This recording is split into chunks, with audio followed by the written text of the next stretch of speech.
Hello, আসসালামু আলাইকুম। আচ্ছা, এটা আজকে আমি রান্না করব পেঁপে দিয়ে ডাল। এটার ভিতর আমি দিলাম কাঁচামরিচ, পেঁয়াজ, রসুন আর পেঁপে দিয়ে আমি সিদ্ধ করলাম।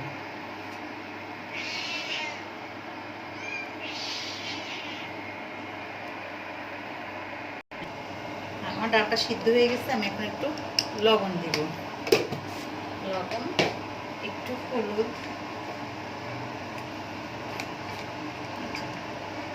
হলুদ দিলাম।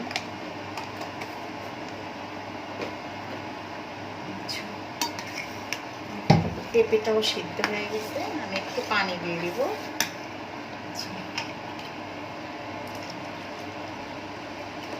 একটু পানি দিয়ে দিলাম আমি।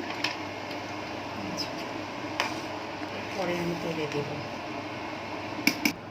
আচ্ছা, ডালটা নামালাম। এখন আমি ডালটা ফোড়ন দিব। এখন আমি তেল দিলাম।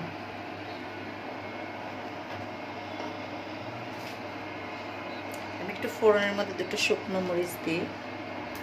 শুকনো মরিচ দুটো আমি একটু ভেজে নেব, একটু লাল হবে শুকনো মরিচটা। একটু জিরে ফোড়ন দিব, পেঁয়াজ, রসুন,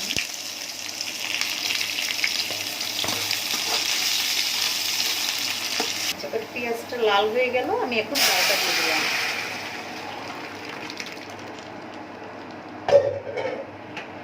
আচ্ছা, এ দেখেন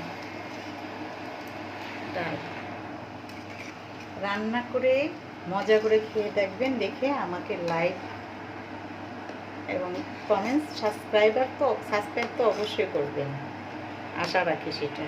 আর আজকের মেনুতে আপনাদের দেখাই দিই কী কী। ডাল পেঁপে দিয়ে, আচ্ছা, ওলকপি, চিংড়ি মাছ, টমেটো, সিম, আলু ভাজি। আল্লাহ হাফেজ।